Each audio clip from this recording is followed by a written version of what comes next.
Razmere 2010 in naslednje 2 leti so bile res kaotične, prepiri, propadi jeseniškega kluba Olimpije.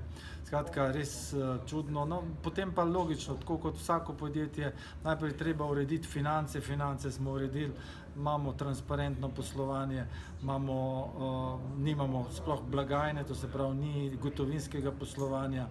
Potem imamo revizorja, res strogega revizorja, da temu tako rečem, to je neka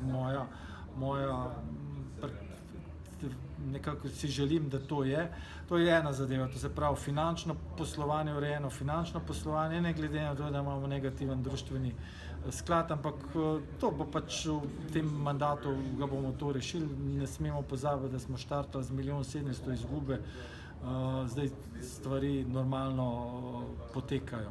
Druga zadeva je pa seveda sama organizacija, postaviti organizacijo in potem dati stroki, da upravlja s Hokejsko zvezo. In to se nam je zgodilo, to se pravi, jaz sem konkretno ločil predsedstvo, kjer so večinoma predstavniki klubov, predsedniki klubov od stroke, in tam v strokovnem svetu so predstavniki vsakega kluba, tam v bistvu to je najbolj delovno telo, da tako rečemo, v zvezi, oni se odločijo o tekmovanju, o selektorjih, skratka o vsem, kar hokej obstaja v Sloveniji.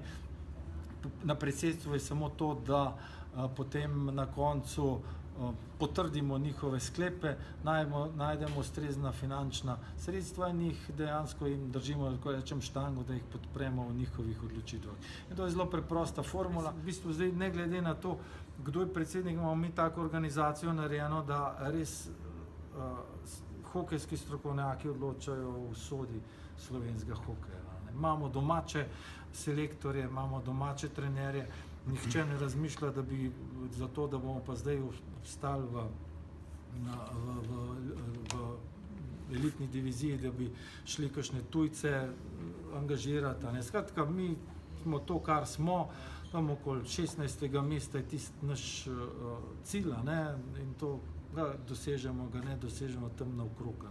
Ključnega pomena je, da imamo mlade selekcije, žal nam veliko mladih igra v tujini, ne smemo pozabiti tudi dekleta.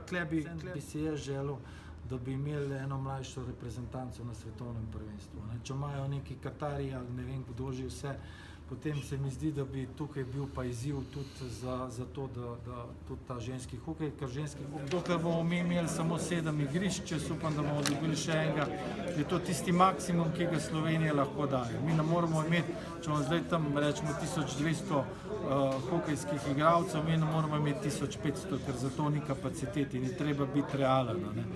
In treba, tako kot je generalni sekretar rekel, treba vsak, ki nekaj igrati hokej, je velika zguba za Slovenijo, za slovenski hokej, in je pač treba se temu prilagajati. Zdaj, težko je govoriti o občinah, ampak recimo imamo 2 občini, ki imajo prostora.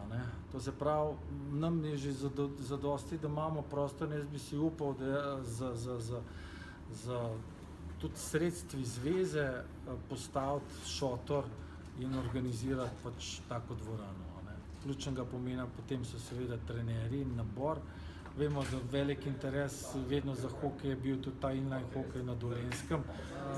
Nova ekipa je pa zdaj bolj razvojno usmerjena, tako rečem, to se pravi hokejisti, in računam res na dobro sodelovanje.